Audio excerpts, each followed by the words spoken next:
जो गिरिधर गोविंद गोपाला, भजो गिरिधर गोविंद गोपाला, भजो मुरली मनोहर नंद लाला, भजो मुरली मनोहर नंद लाला, भजो गिरिधर गोविंद गोपाला, भजो गिरिधर गोविंद गोपाला, भजो मुरली मनोहर नंद लाला, भजो मुरली मनोहर नंद लाला, भजो गिरिधर गोविंद गोपाला, भजो गिरिधर गोविंद गोपाला,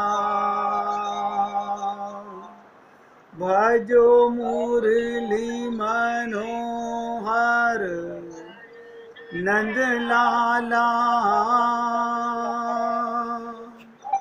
भजो मुरली मनोहर नंद लाला,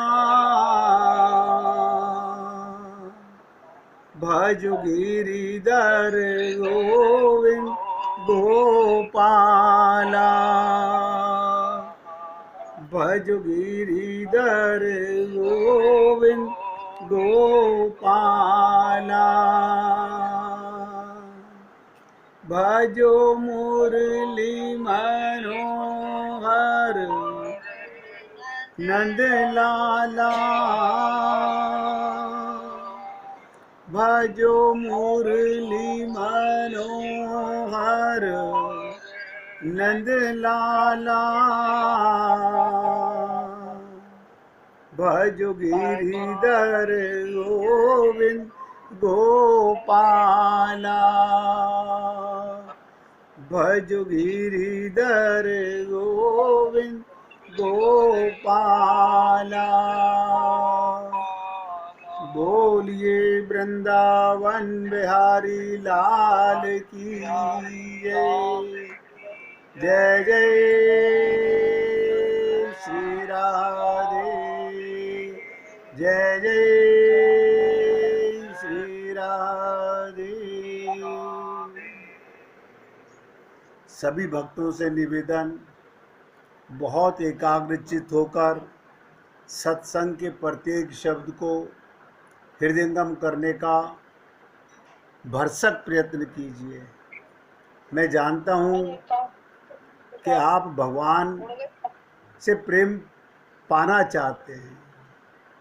एक प्रश्न मन में आ रहा है, भगवान मिलना चाहता है और तुम पाना चाहते हो, तो रुकावट है कहाँ? सब सोचें कि भगवान मिलना चाहता है, इसका कंफर्म बता देता हूँ कारण कि भगवान ने आपको ये शरीर दिया, इसी देह में भगवत प्राप्ति होती है और कोई देह नहीं है। और आप रोज सत्संग सुनते हो, झूठा सच्चा सही पूजा पाठ भी करते हो, मंदिर भी जाते हो, तो कहीं ना कहीं कारण है। वो कारण क्या है, वो पेच क्या है, अब आप बताइएगा और गहराई से सुनने का प्रयत्न कीजिएगा। आप भगवान से कहाँ मिलना चाहते हो? आपको कैसे अनुभव होगा कि भगवान मुझे मिले हुए हैं? क्या भगवान आपके सामने आके खड़े हो जाएं? क्योंकि भगवान तो आपको मिले ही हुए हैं। मैंने आपसे बहुत बार निवेदन किया, संसार को आपने माना हुआ है, परिवार को माना हुआ है, शरीर को माना हुआ है, ये क्षण भंगुर है। और परमात्मा सदा से आपके साथ है। माँ के गर्भ में भगवान साथ आया था, रह भी इस समय परमात्मा साथ रहा है। और जब आप इस शरीर को छोड़कर जाओगे तो परमात्मा ही आपके साथ जाएगा। अब बात आती है, जब इतना पक्का विश्वास है तो फिर हमें अनुभूति क्यों नहीं होती? हमें अनुभूति क्यों नहीं होती? मैंने कई बार आपसे निवेदन किया कि जब तक ये जीव अपने को देह मानता रहेगा, शरीर मानता रहेगा, तब तक इसका मन भटकता रहेगा। ये अपने आप को धोखा दे रहा है। देखिए, ना तो हम भगवान को धोखा दे सकते हैं, ना हम गुरु को धोखा दे सकते हैं। तो इसका मतलब हम धोखा दे किसको रहे हैं? स्वयं को धोखा दे रहे हैं। आप लोगों को लगता है कि हम अपने आप को धोखा दे रहे हैं? सोचिए, मैंने 2 दिन आपसे चर्चा की कि कस्तूरी कुंडली बसे, मृग ढूंढे बन माही। लेकिन किसने क्या अर्थ निकाला इस बात का? ये जीवन का स्रोत है।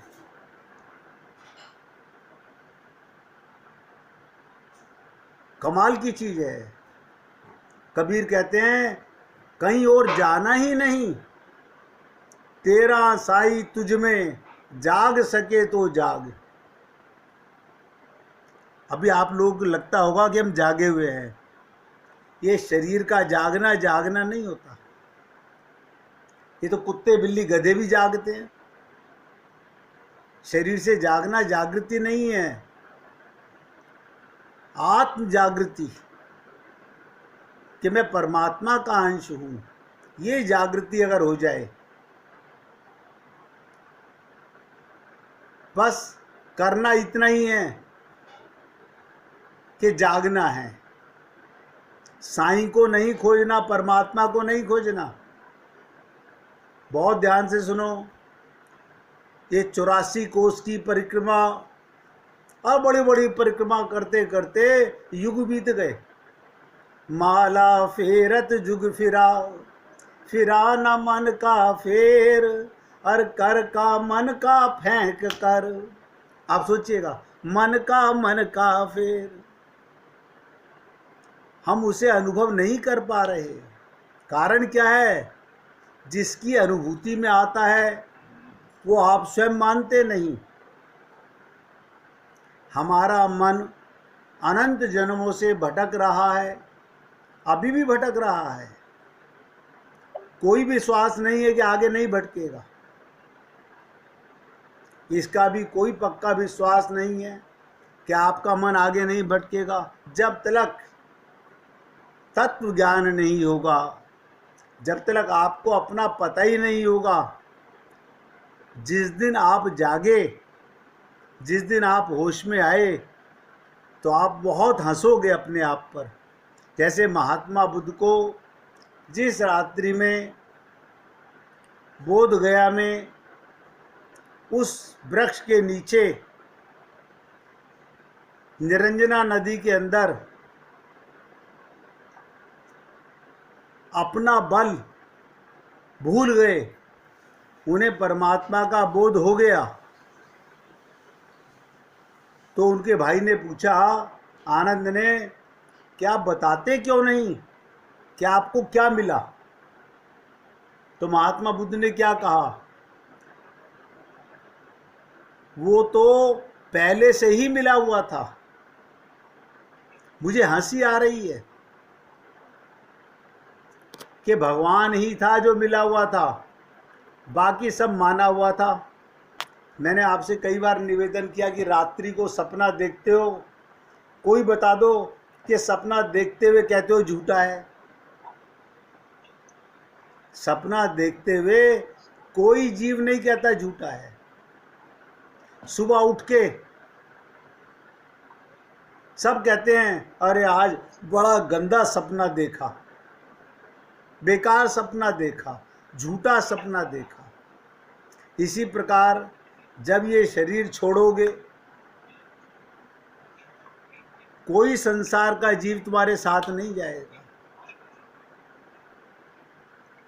अकेले यात्रा करनी पड़ेगी, तब तुम होश में आओगे। मगर फिर पछताए क्या होते है जब चिड़िया चुग गई थी। फिर कुछ नहीं होने वाला।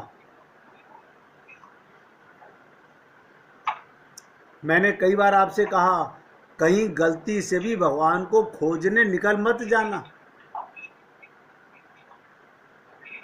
जैसे नींद में सपने में भटकते हो, ऐसे ही संसार में मंदिरों में, मस्जिद में, गुरुद्वारे में भटकोगे। खाली भटकाव है, सपने में भी भटकाव है। और ये दिन का सपना, एक रात का सपना, एक दिन का सपना। रात का सपना आप हम सब कहते हैं कि रात्रि को मैंने सपना देखा। जो दिन का सपना है उसे कोई नहीं मानता ये सपना है। जिस दिन शरीर छूटेगा उस दिन ये सपना नजर आएगा। अरे मेरा मकान, मेरी पत्नी, मेरा बेटा, ये कोई मेरे साथ नहीं जा रहा।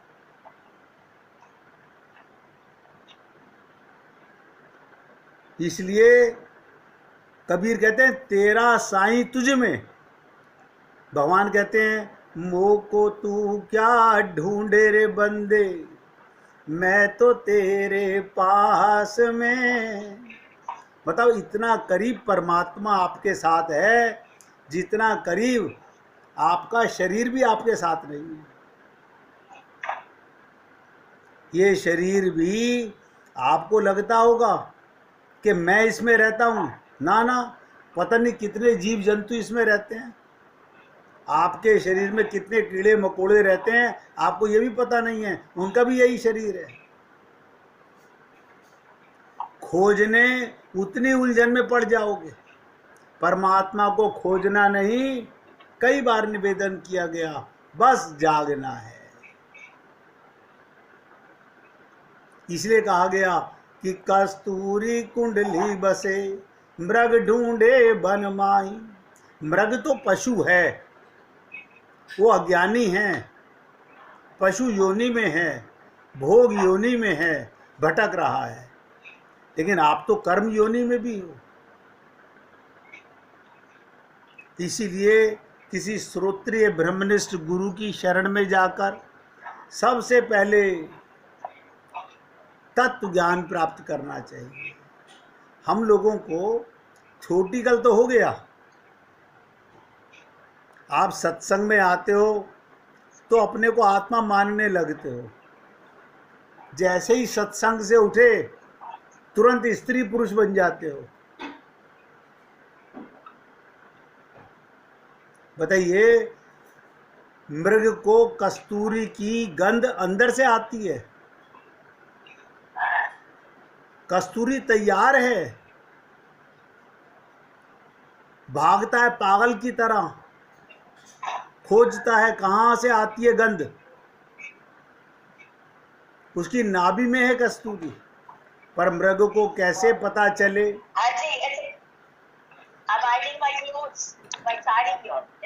तृप्ता जी, अपने मोबाइल की बंद कीजिए आवाज। हाँ, बंद कीजिए।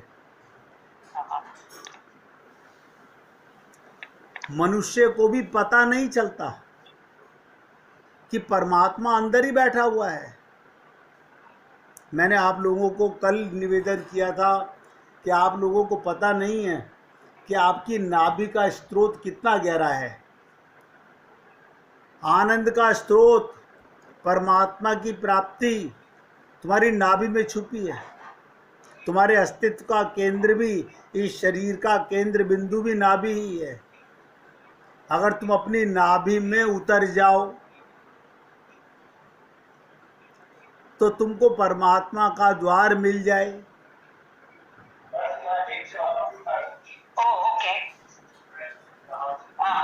तृप्ता जी, आपके मोबाइल की आवाज़ आ रही है। सोचो अमेरिका से यहाँ लोग सुन रहे हैं आपकी आवाज़ को। ओके यार, अपनी साउंड बंद कर लीजिए मोबाइल की।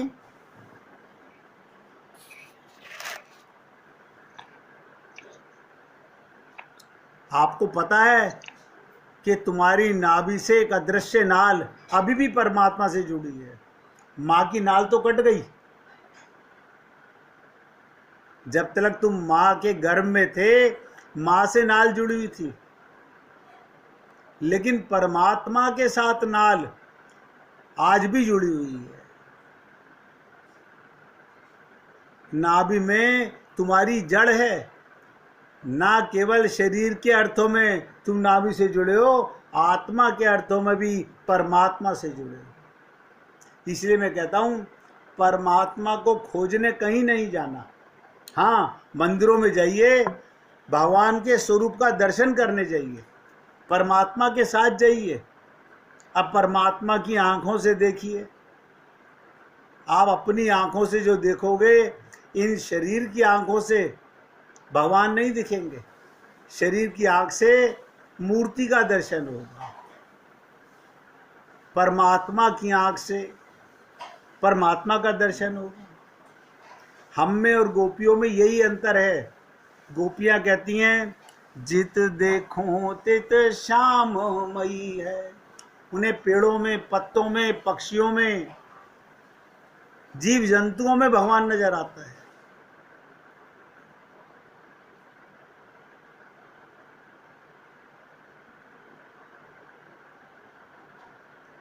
इसलिए ये बात इसीलिए आपको बताई गई थी कि कबीर जैसे जागे हुए संत बता सकते हैं कि कस्तूरी कुंडल बसे। ये प्रतीक चुना है उन्होंने, और घटना वही घट रही है जो मृग के साथ घटती है। मृग बिल्कुल पागल हो जाता है, अपना सर फोड़ लेता है पेड़ों के अंदर कि यहाँ से सुगंध, यहाँ से सुगंध। इतनी मादक गंध है उस कस्तूरी की। ऐसे आप भी संसार की प्रत्येक वस्तु में आनंद खोजते हो। कई बार आप लोग कहते हो, आज तो खाना खा के आत्मा तृप्त हो गई। बताइए, अगर आत्मा तृप्त हो गई तो परमात्मा मिल गए। उस खाने से तो मल बन रहा है। लेकिन मन की प्रसन्नता को, आनंद को, आप आनंद के अंश हो। जिसने कभी राम नाम ना लिया हो, जिसने कभी सत्संग ना सुना हो, जो 24 घंटे भगवान को गालियां देता हो, वो भी आनंद चाहता है, क्योंकि हम अंश आनंद के हैं। देखिए, शिशुपाल, कंस, रावण, ये सब भगवत प्राप्ति कर गए, राक्षस होकर के पा गए, और हम मनुष्य होकर भी भगवान को नहीं पा सकते। अब इस मृग को समझाए, अगर कोई समझाए मृग को कि तू बैठ जा, आंख बंद कर ले, भीतर उतर जा, तेरे भीतर ही गंध है, तेरा राज भीतर छिपा हुआ है। इसी प्रकार से हम भी आनंद की तलाश में, सुख की तलाश में, लुत्फ की तलाश में, मज़ा की तलाश में, हैप्पीनेस की तलाश में कहाँ कहाँ नहीं घुमाते। कितने चांद सितारों पर घुमाते हैं, किंतु पृथ्वी नहीं। कितने जन्मों की हमारी यात्रा हो चुकी, 84 लाख योनियों में घूम चुके, लेकिन अपने अंतःकरण में कभी नहीं झांक सके। इसलिए आपसे निवेदन किया जाता है कि आप एक बार जाग जाओ। यही आपके साथ कई बार निवेदन किया गया, लेकिन आप और हम लोग हर बार चूक जाते हैं। बार बार जन्म मिलता है।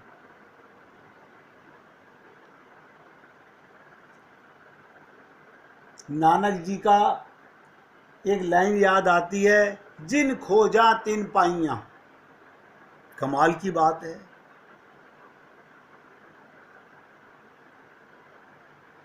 मैं भी आप लोगों से रोज निवेदन करता हूं कि हे पुण्य आत्माओं, सत्य को जरूर खोजो, लेकिन सत्य को खोज वही पाता है, नोट कर लो, जो खो जाता है। खोजते स्वयं को, जो खोजते खोजते स्वयं को खो जाता है, मिट जाता है। आप और हम लोग अपने आप को बचा के रखते हैं। स्वयं का पूर्णता खो जाना, स्वयं माने क्या, मैं, ये अज्ञान है। स्वयं का मिट जाना, पूर्णता का आ जाना। कैसे, उसका तरीका समझिएगा। आप एक कमरे के अंदर 50 मोमबत्तियां जला के रख दीजिए। आप बताइए, 50 बल्ब जला लीजिए, उनका प्रकाश एक हो जाता है, सारा प्रकाश प्रकाश में मिल जाता है। उस बल्ब का अलग अस्तित्व नहीं रहता। सत्य के आगमन के लिए आंतरिक अवकाश चाहिए। स्वयं में जगह बनाओ, स्वयं को स्वयं से भर रखा है। जो सत्य जाएगा, कहाँ रिक्त बनो। कहते ना, कबीर ने फिर कहा, हे रत हे सखी। देखो कितनी बड़ी चित्र चीज है। हे रत हे सखी, रहा कबीर है राई, खोजते खोजते खो जाना है। भगवान मिल गए। हम अपने को बचा के रखते हैं। इसलिए मैं आपसे रोज निवेदन करता हूं, जिन्होंने स्वयं को खोजा यानी खोया, वो खो पा गया। गोपियों को स्वयं का पता नहीं था, और आप और हम लोग अपने आप को बचा के रखते हैं। छोटी सी कथा सुन लीजिए। एक चूहे ने हीरा निगल लिया। एक चूहे ने हीरा निगल लिया, तो हीरे के मालिक ने उस चूहे को मारने के लिए एक शिकारी को ठेका दिया। जब शिकारी चूहे को मारने पहुंचा, वहां हजारों चूहे झुंड बनाकर एक दूसरे पर चढ़े हुए थे, मगर एक चूहा उन सबसे अलग बैठा था। आप बताइए, आपके घर में हजारों चूहे हों और आपको पता है कि ये हीरा चूहा निकल गया, आप कैसे पहचानोगे कौन सा चूहा है? आपके पास कोई तरकीब निकालने की? शिकारी ने सीधा उस चूहे को पकड़ा जिसने डायमंड निगल रखा था। अचंभित डायमंड के मालिक ने शिकारी से पूछा, तूने मेरे घर के हजारों चूहों में से एक चूहे का डायमंड निकला, ये तुम्हें कैसे पता चला?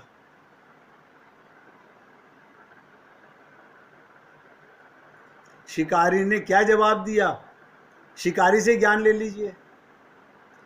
बहुत आसान था। जब मूर्ख धनवान बन जाता है, बहुत ध्यान से सुनो, जब मूर्ख धनवान बन जाता है, अपनों से मेल मिलाप छोड़कर अलग हो जाता है।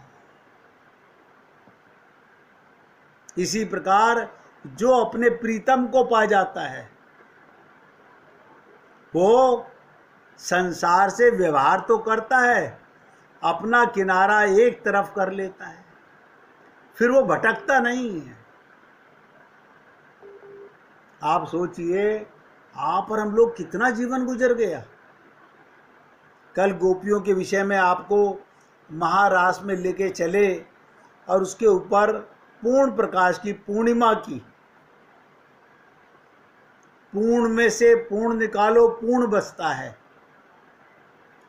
यानी अपने प्रकाश को प्रभु के प्रकाश में मिला देना, जैसे एक बल्ब दूसरे बल्ब की रोशनी में मिल जाता है। हम अपने को परमात्मा से अलग महसूस करते हैं, है नहीं? ये हमारी अज्ञानता है।